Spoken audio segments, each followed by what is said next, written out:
Hello and welcome everyone. Thank you for joining us today.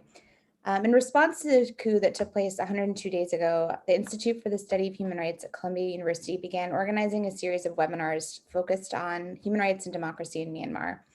We are planning a number of further webinars over the coming months with leading Myanmar and international activists, academics, and policymakers. To receive additional information about events in this series, please sign up for our newsletter on our website, which we'll put in the chat box momentarily. My name is Christina Eberbach, and I'm the Deputy Director of the Institute and an Adjunct Assistant Professor at the School of International and Public Affairs. And I'm also the co-developer and co-director of the Institute's University Human Rights Education in Myanmar project.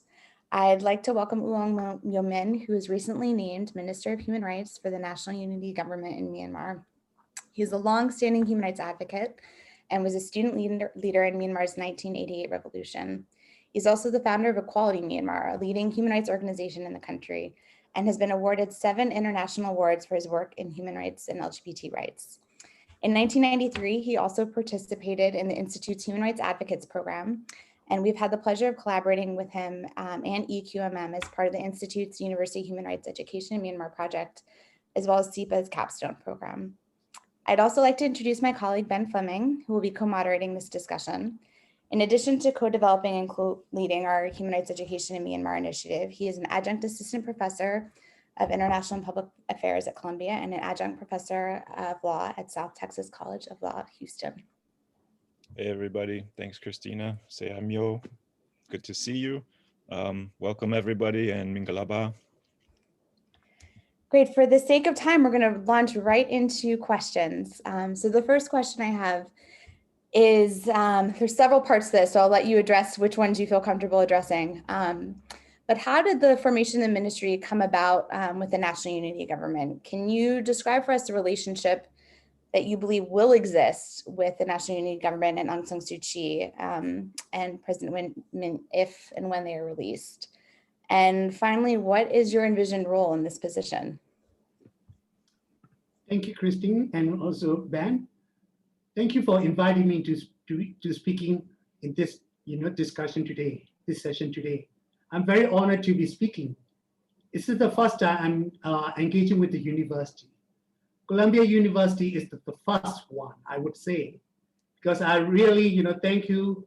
Your hospitalities were welcome to me during 1993 when I was the advocate of the Institute for the Study of Human Rights. So when you invited me, I said, why not? This is my contribution back to the university and School of International Public Affairs. And then Dr. Paul Martin, he was my mentor during that time. So glad to be back. It's remind me of my very happy time studying at the university, spending my time at the university libraries and staying at the John Jay Hall, as a as with other fellow students. So very glad to be back, even though I didn't have a chance to meet in person. Virtually is already make me excited. So your question is good. The new National Union government was founded by CRPH, the committee representing the Pitu Loto, which is a composition of the elected member of parliament in 2020 elections. So actually, they are planning to have a formal, parliament, but the state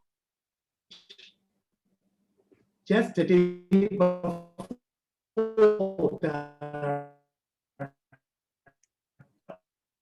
opening of the election and addressing. Sorry, connection is okay. I think you'd come back to us. Hello, can you hear me well now? Yes, we can.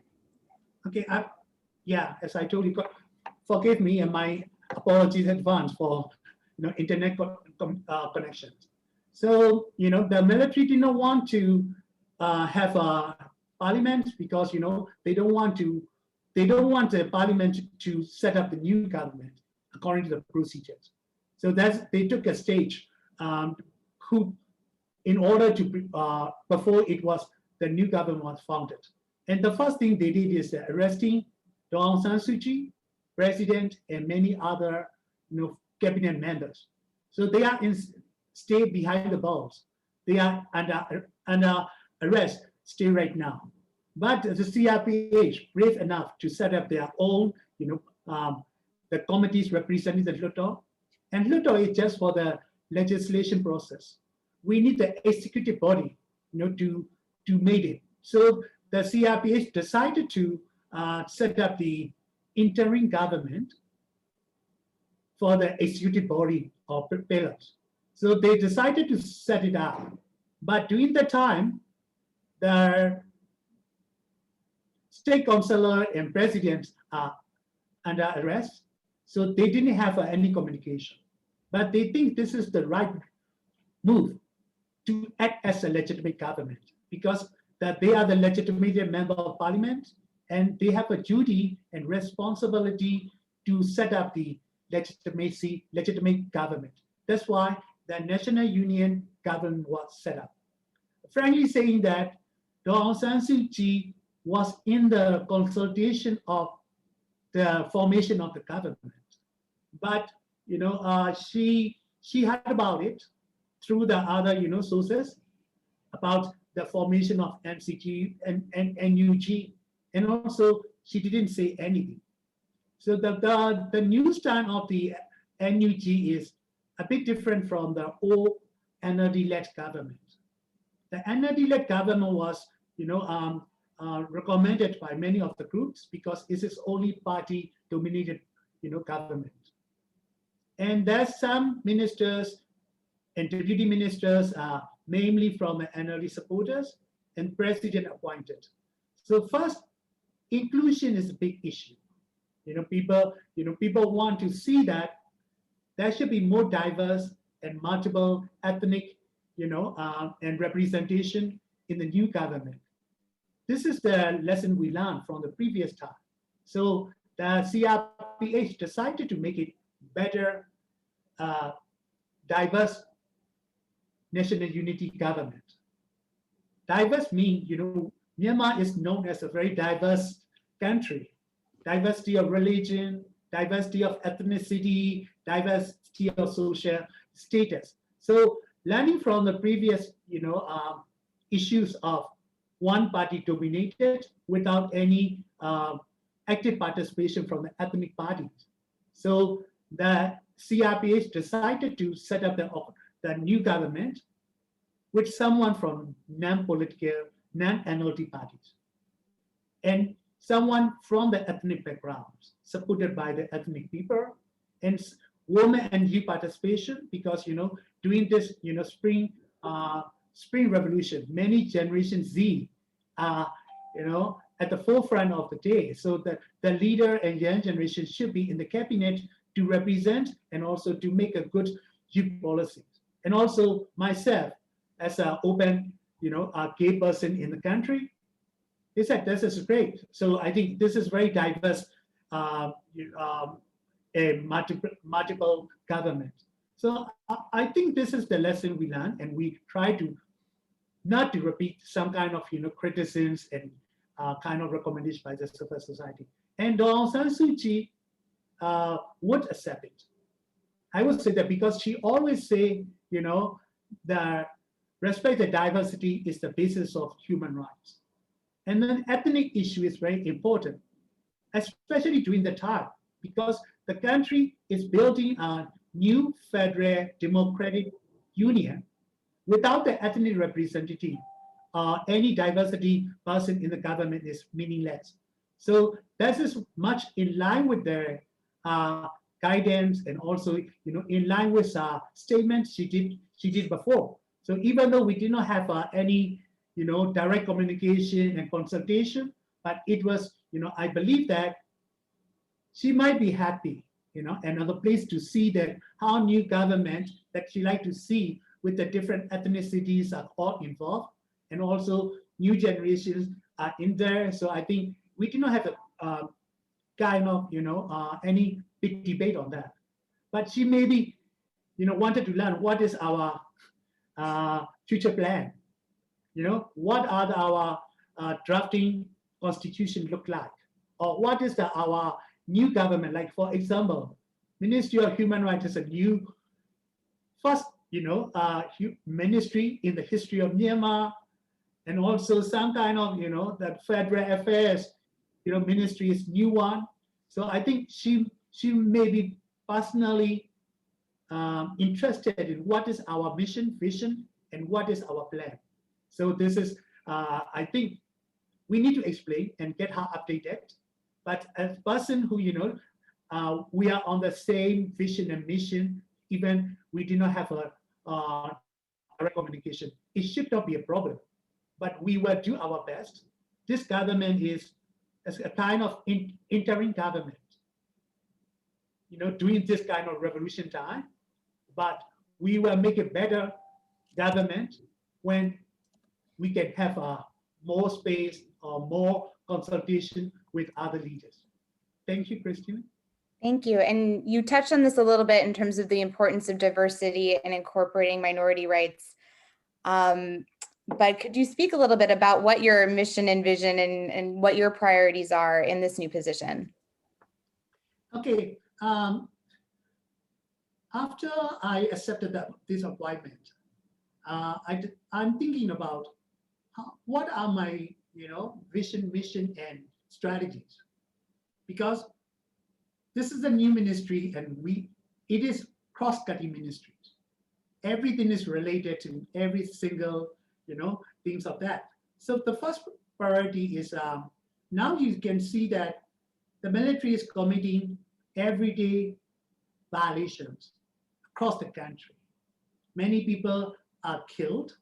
Now we have about 800 people are killed, and some people were shot dead, including young children. And then another around 4,000 are in detention. They are arrested without any proper legal procedure. And then the offensive, including the airstrikes, are taking place in ethnic areas.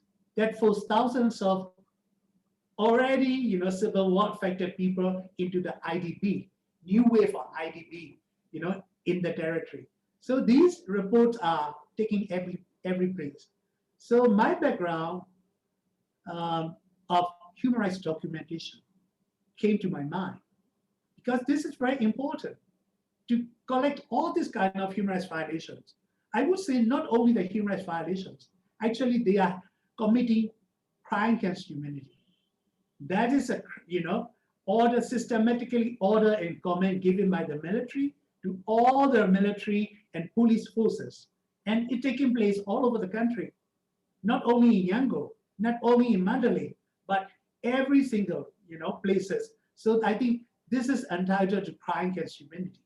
So this kind of criminal act and various one on human rights should be well documented and securely stored, put into the one strong database systems, so we can easily learn what is going on and what are the different trends, and also thinking about the next step, which is taking accountability.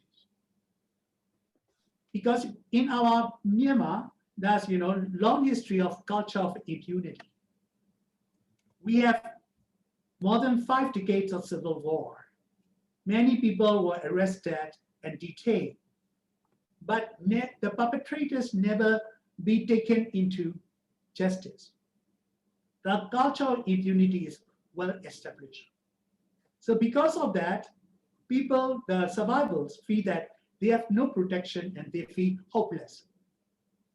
They get used to it, but they don't think no one can take or stop that kind of thing. But on the other side, perpetrators said, okay, we got the license to do, license to kill, license to rape, because they don't have to worry about any legal action against them. So this is very dangerous. Not only right now, for any future generation will face this effect of the culture of impunity. So bringing impunity, stop the impunity and making justice is another step. As I mentioned, the judicial system in Myanmar is totally collapsed. there's no court properly running, a military tribunal in many of the cases, no legal protection or even witness or testimony is allowed in the military tribunal. So military officer just listen, report by the police, and make a long sentence. So we can, for the meantime, it is hard for us to take a legal action or justice domestically. So we should go beyond that. How the regional, countries like ASEAN or ASEAN human rights mechanism can make accountable to the perpetrators and take some kind of bilateral or bi-regional intervention towards the military to stop or bring the power back to the people. Another one is international level. Myanmar is known as a long champion of violations of war crime against the ethnic people, genocide against the our Rohingya people. Now again, crime against humanity. So they are criminals. They should be proceed and treated according to the international criminal process. That's so many ways. At the UN, using the mechanism of Human Rights Council is one, bringing justice from the human rights perspective. For Security Council, this is another thing, how can we push that, responsibility, accountability for global UN-led intervention. But unfortunately, China and Russia are not, supporting that one. So another way is the ICC, International Criminal Court. So Myanmar is already, the ICC accept the file of Myanmar for the genocide against the Rohingya people in Bangladesh. Bangladesh is signatory of Rome Statute. So Myanmar is not yet. So we are thinking, even the NUG can ratify the Rome Statute as a legitimacy government and taking this action of justice to take a legal action against the criminal who are the top leaders of the military who are destroying the country for generations.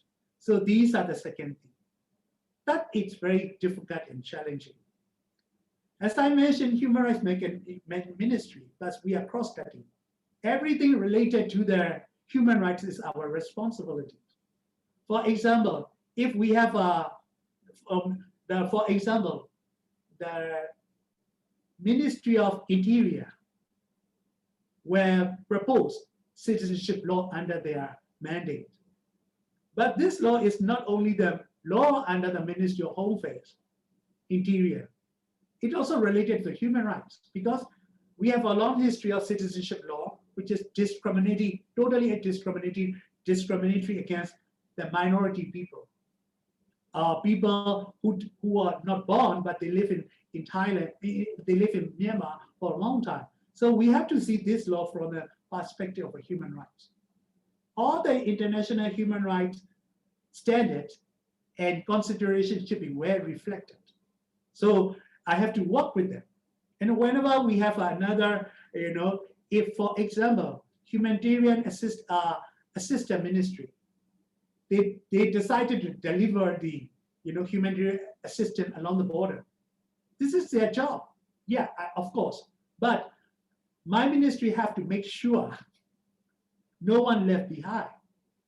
Everyone is treated from the humanitarian perspectives, and then no discrimination and no abuse of power in food distribution or any kinds of relative system. So this is where my ministry is kind of focal ministry of every single ministry to ensure every policies, programs, or action by ministers in line with the international standard and check. Look, this is not the right way. There's something missing.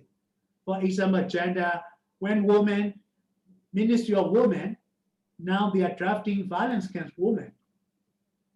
They could not exclude transgender women because this is women. They are also women. So I'm doing it's monitoring every single, policy activities and my gosh, you can see that how responsibility for me, even though I am one ministry like other ministries in the cabinet.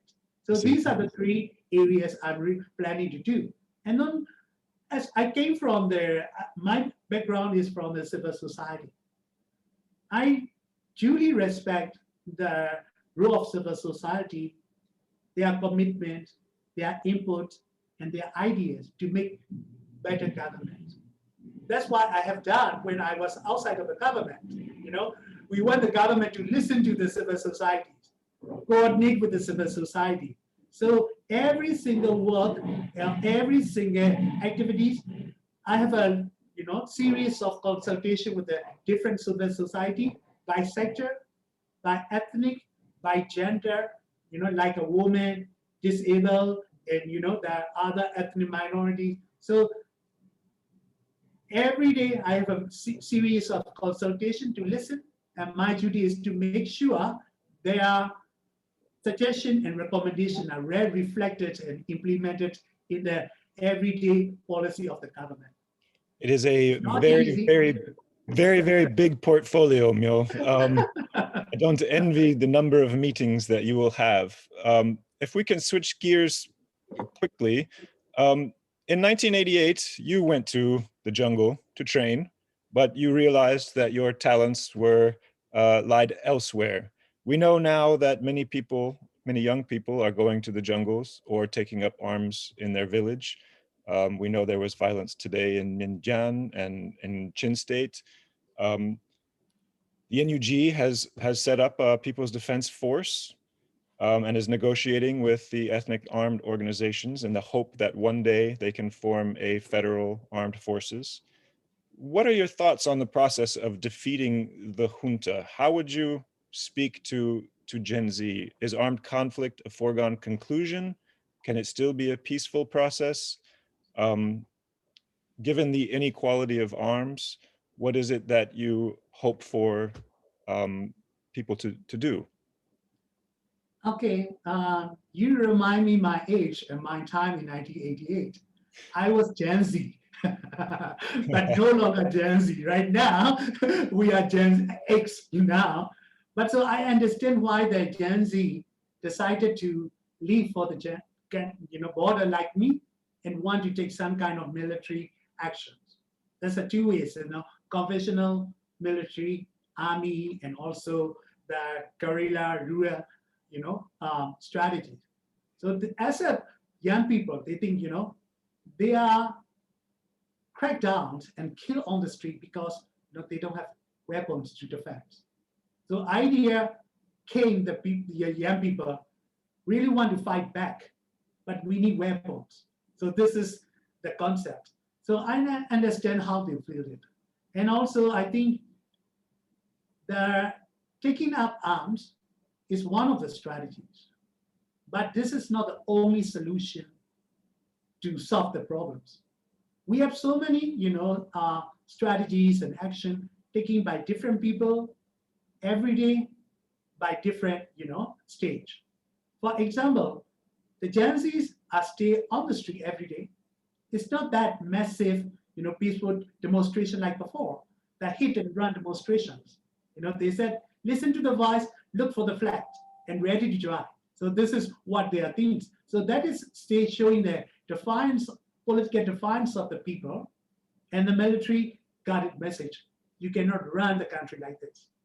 That's always opposition. This is the first one. Second one, civil disobedient movement, namely by the staff. Thousands of doctors, nurses, teachers, professors, and government servants are still taking part in the civil disobedience movement. No go to work and work under the military.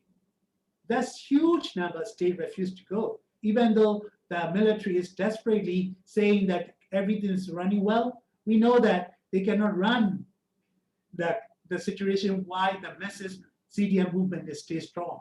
So this is another, strategies. And this also effective. You can see that, the military every day announce the list of the people got fired because they are in this in the CDM movement. So they try to, give a threat to the CDM to join it.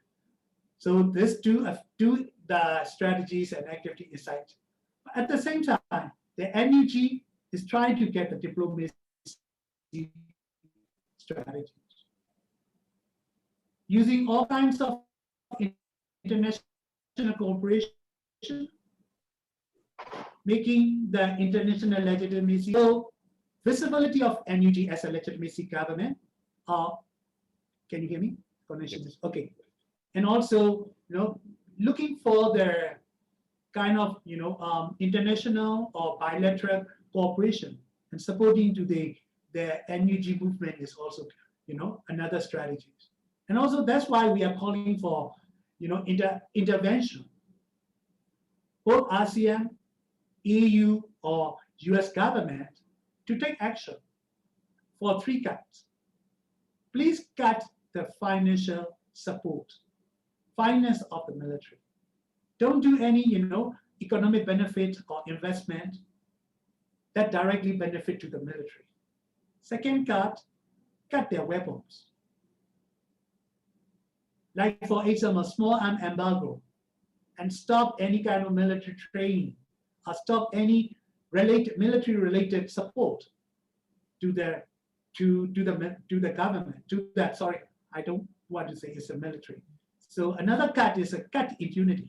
So bringing these perpetrators to the stage of international justice system, criminal system is another thing. So we are doing 3 weapons, 3 tools, for diplomacy strategy. So maybe the kind of armed struggles and federal people defense forces, one of the strategies that, but I would say that it should become a kind of combined strategies. That our goal is wherever the pace you take, our goal is to stop human rights violations, abuses by the military, and step them down and bring in their normal civilian government. If I may carry on from that, when you talked about the CDM movement, I'm curious about your thoughts, and maybe this is putting the cart before the horse, but if and when the junta is defeated, what does national reconciliation look like? And I don't mean here, how do we reintegrate the Tatmadaw? That needs to be a criminal process. But we already are getting so many messages from people who remain in CDM, people who have returned to work from CDM, and people that were never CDM. And these personal relationships have been broken in some instances, we've been told, beyond repair. How would you talk to those people who remain in CDM, those who have left and those who never were, in the hopes of unifying the country if and when we can overcome the junta? Okay, good point. How to deal with the CDM, non-CDM, and former CDM. That's good. We've been discussing about that.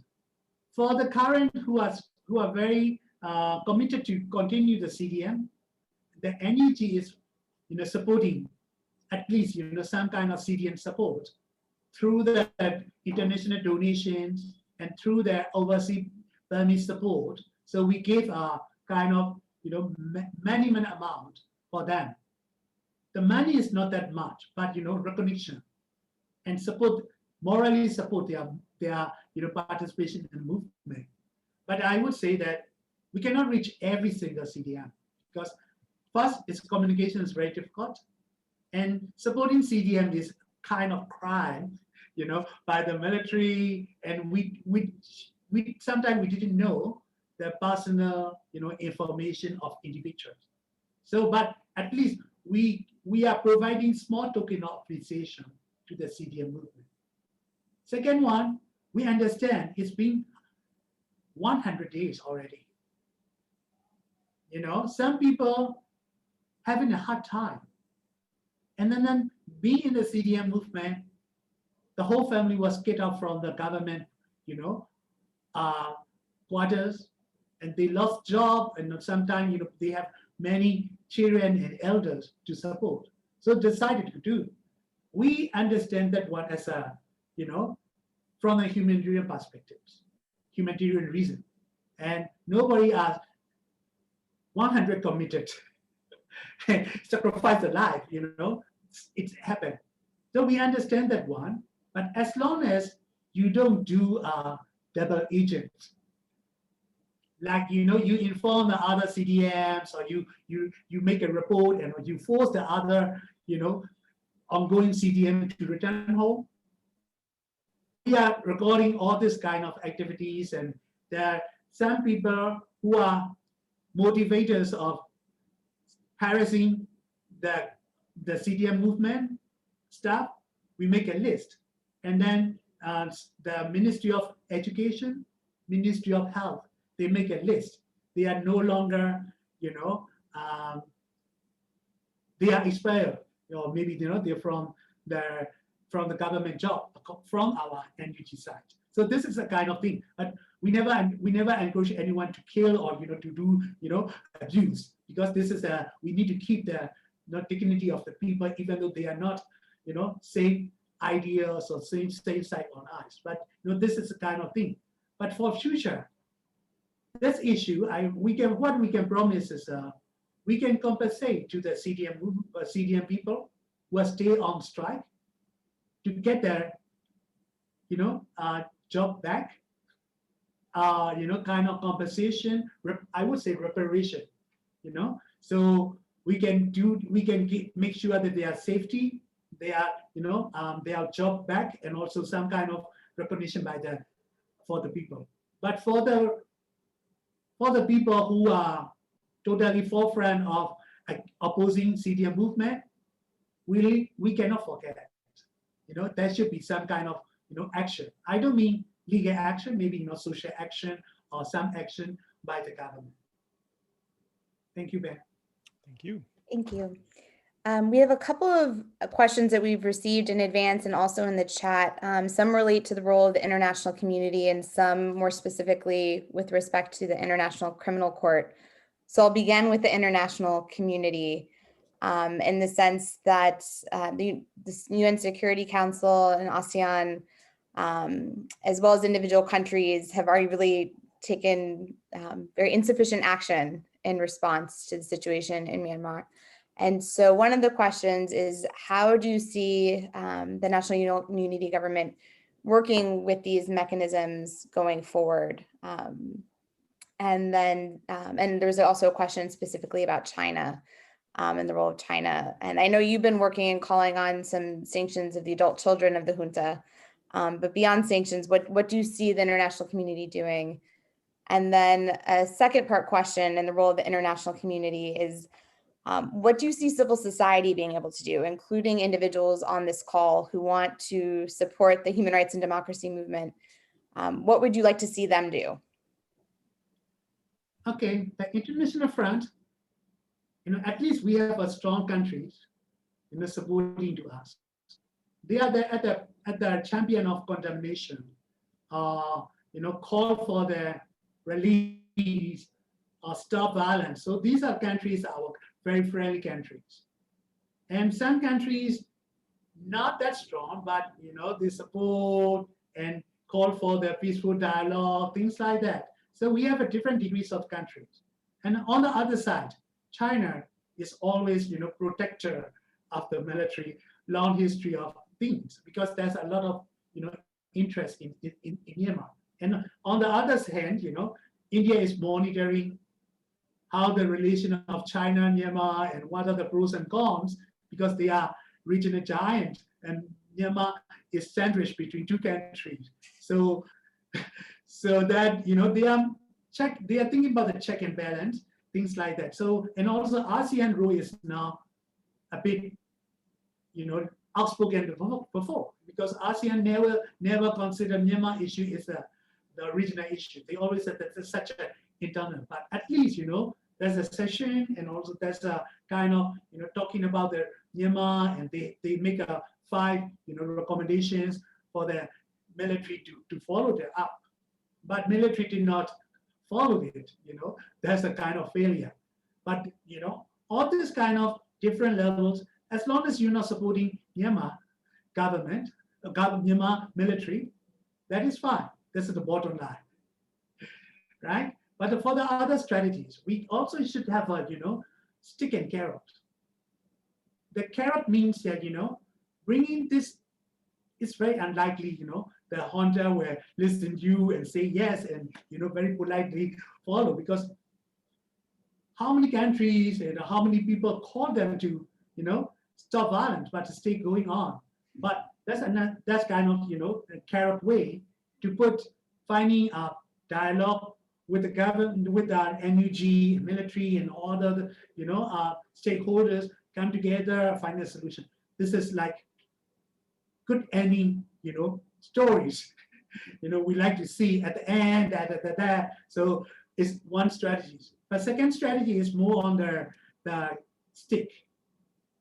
Condemnation and also some kind of, action, including selected sanctions, stop and embargo, and also, sure that, the accountability issue is put on the international, criminal justice issue. So things like that, so we can do that. And what we need is to recognize the NUG as a legitimate government. We have the support from the people, I would say, and also it's mandated. But in order to get the other countries to recognize as a legitimate government, we really need to work hard. We have the sympathy and we have the support, but not as a government yet. So recognizing NUG as a legitimate government and coordinating and supporting all their support, for example, humanitarian assistance, or other support, for education help, that we can work together, that would be perfect. And that's some issue. We are talking about it. Also, we have our own issue to talk to them. Like some sensitive issue happened in previous government, particularly Rohingya issue. We need to have our clear policy paper. What is a new government have a clear policy towards Rohingya? And how this kind of policy is accepted, respected, and implemented. This process is also important. So we now, our ministry is preparing the draft positions, our policy towards Rohingya. So 3 areas. One is, Rohingya being never called as Rohingya by the previous government. So they are denial of their, identity rights. So we can promise that we can commit it. These Rohingya is recognized. The name and terminology is recognized. And then no one, including Rohingya, are subject to civil rights. Arrest, torture, forced relocation, sexual violence, no one is, they are under the protection of like other people, protection for all, regardless of any status. That one, we clearly want to make it, the recommendation by the Kofi Annan Commission for reconciliation of the Rakhine issue. We recognize it, this is a good solution, and we will implement, and we will set up the process how to implement it. But that recommendation was adopted in 2017, 4 years already. There should be another, situational analysis, another things we should consider by consultation with the Rohingya people. So we are in the process of meeting with different, groups, and also some, people from Rakhine State, even Rohingya IDP and refugees from the refugee camps, getting all their, ideas and getting all the things. And I promise that our clear policies on Rohingya will be released within 2 weeks. And this must be, I would say, I try my best, to meet the international standards and dignity and rights of the Rohingya people after their consultation with them. Myo, may I jump in and ask a question from the audience related to this? We know that the NUG has vowed to rewrite the new constitution to get rid of the 2008 constitution. We have a question from the audience about the NUG's position on the 1982 Citizenship Law. Is that something that the NUG also wishes to reform, rewrite? And then one quick question is whether when the members of the National Unity Consultative Council will be announced. So those are two from the audience. Quick questions. Thank you. So we are in the review of, we are getting the consultation with the many people, stakeholders. And one of the recommendations is 1982 Citizenship Law. And I studied it, and I can read it, by through it, because I was human rights activist before, so all my homework now is works. So myself is, the 1982 Citizenship Law is very discriminatory. It's also based on the ethnicity, which is, created by U Aung Myo Min, based on the 135 nationalities. So for this, it is already a flaw. So including 1982 Citizenship Law and other, law which is not in line with the international standards are now under review, and they are the list to repeal or to review or have a new law.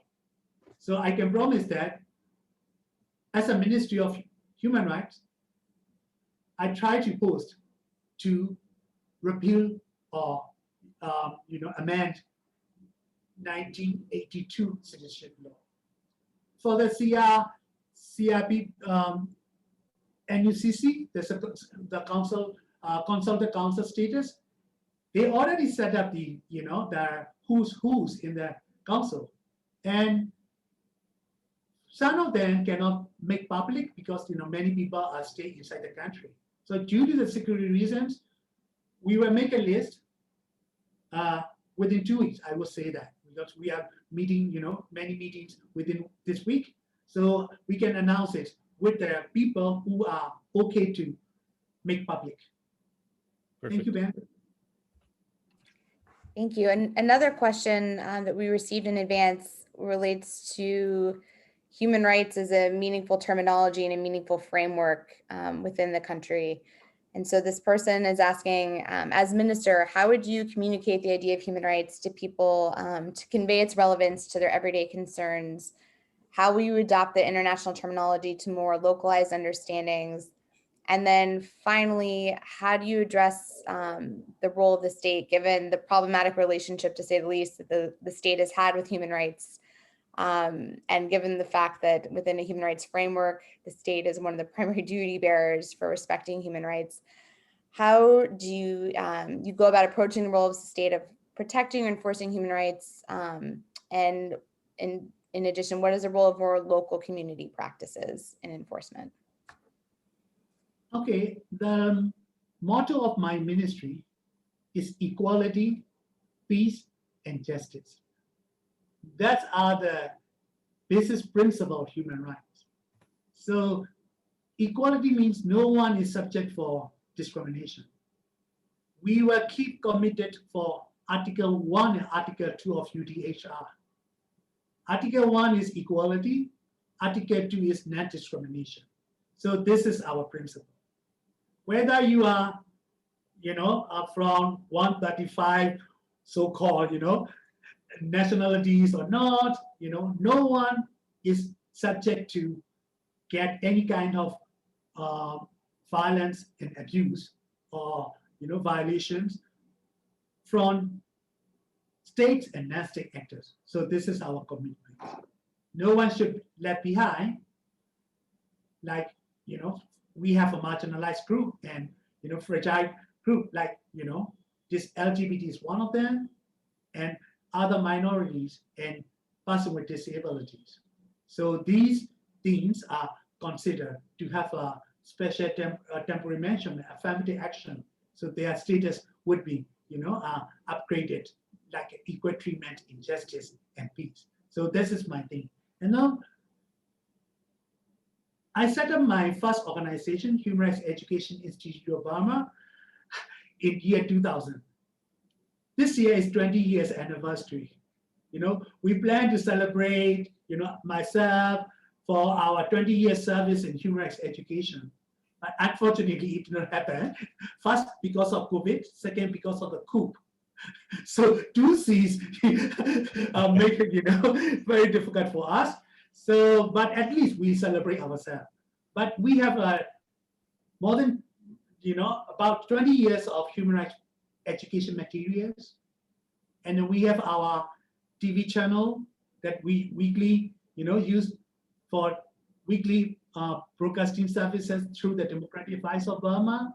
So these kind of groundwork and community-based actions are good. Now we were using that one, and also we train them more than 300 very well-trained trainers across the country.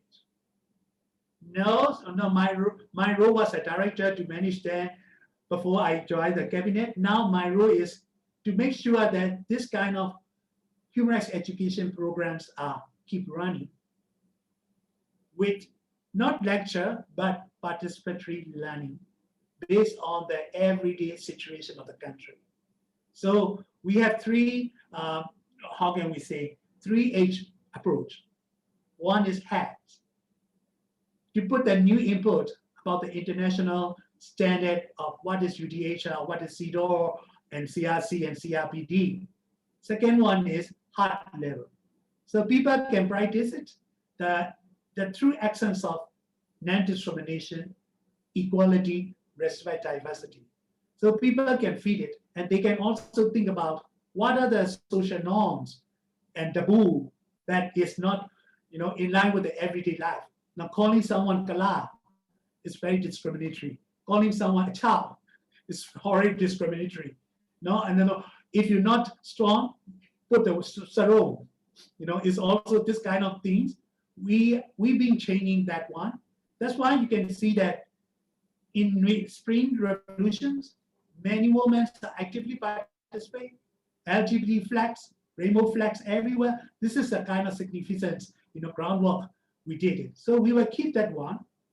And also like we talked when you were in Myanmar for teaching with the Faculty of Law, putting human rights curriculums in the new system from the primary level to high school level and the section of human rights, Faculty of Human Rights, or maybe Institute for Study of Human Rights Myanmar, where I promise this is my passion, this is my dream. My dream is my dream as an activist before. Now I'm the dream maker to put this one into the government policy. Thank you. Thank you. On that note, Myo, do you have any thoughts on the sort of efforts that the NUG and others are taking for a federal university to stand in for the CDM students and faculty? We know thousands upon thousands of faculty have refused to return to work. Many thousands have been fired. Those who have returned to work have returned to empty classrooms. What role, and we're happy to play whatever part we can we play in supporting an effort to keep education alive for those in CDM? Thank you, Ben. This is my request. I'm going to make it. So you already answered that. Great. We are real Colombia. We know each other.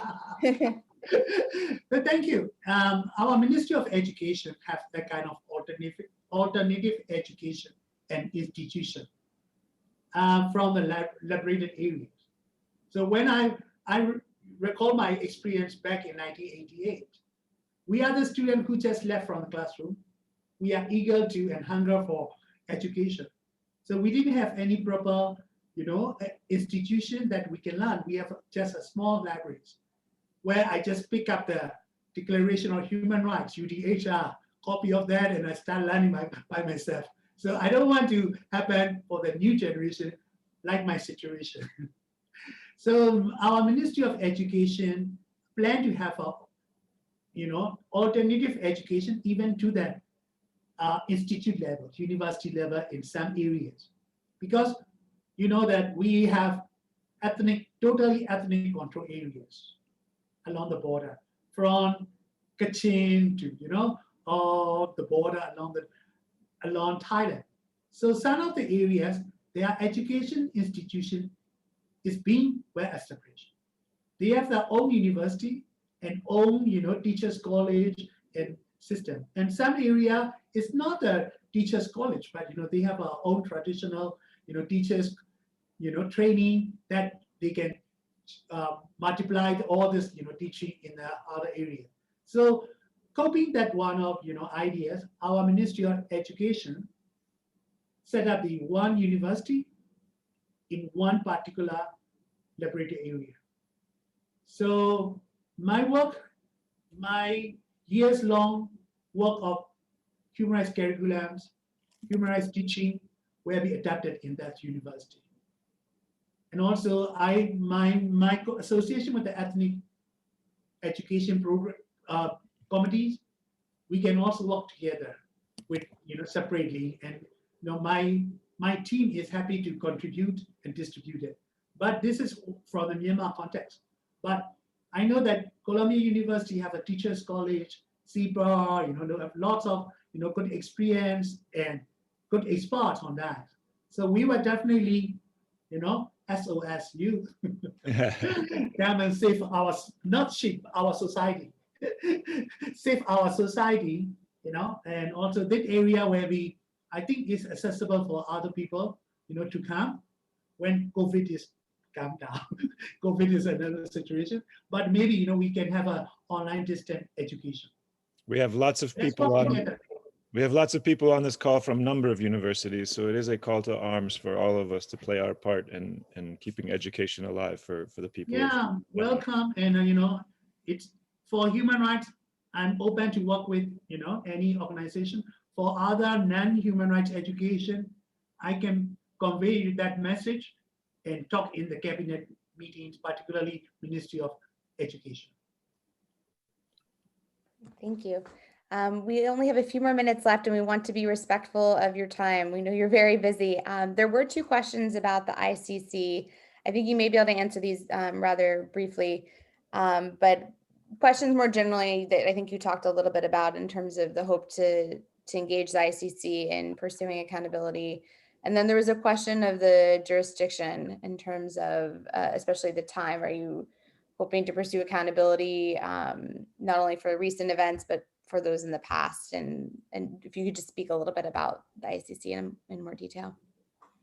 Oh, yes. Yeah. Thank you. We are in consultation with the legal firms, to study and analyze how we can be the member of ratification member states of the ICC. So we see that legitimacy issue, the process issue, and justification issue too. So we have a support, consultation, that legal consultation group give advice, but we need to also think about ourselves. But the process is already going on at the consultation stage. So this is the first thing. So any of you, when I met some Burmese students from Columbia University, I think, I also said, please, give me an input or give me any idea. I'm welcome to listen, and different ideas can make me move to enrich my, understanding and thinking about the best and possible way. So open to give some kind of thing. Jurisdiction is, that's right.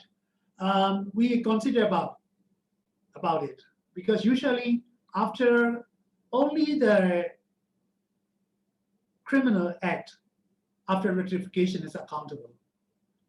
But in some legal expert tell them, you can request special, this is a criminal. He's not doing just like this after February 1st, but that's a long history of things. So that is another special procedure we can request and identify the, the perpetrators, criminal, long history of his, involvement in this kind of crimes. So this is a special request and we are seriously considering about it.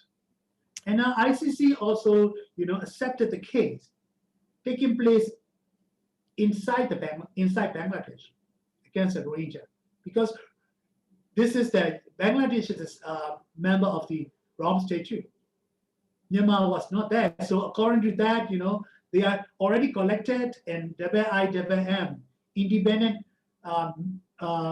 mission, fact-finding mission, is set up to collect all the previous human rights violations and abuses. So we are collaborating that one, and also we can extend. Well, look at, we admit that this has happened, and we report that these are the happened, and that jurisdiction can be expanded inside the country. I know we only have 1 or 2 minutes left. We have some questions about the military or future possible military. I know the NUG has said clearly that any future armed forces will be civilian-led. Is that going to be reflected in a constitution? Hopefully. Also, have you gotten, or do you know if there's much buy-in from the ethnic armed organizations about civilian-led military and what that should look like from an inclusive standpoint? Well, PDF is founded as a NUG armed forces, and you will be surprised. The defense minister was a former poet, and the deputy minister is the first woman deputy minister of defense with academic background. So this is already a civilian leadership. Even you traditionally macho man, men in uniform take place. So this is such a change. So I think that kind of civilian-led and militaries under the civilian government is that kind of history was broken already. So I think this is the first step. But this kind of PDF is the first kind of, how can we say, small first cell of the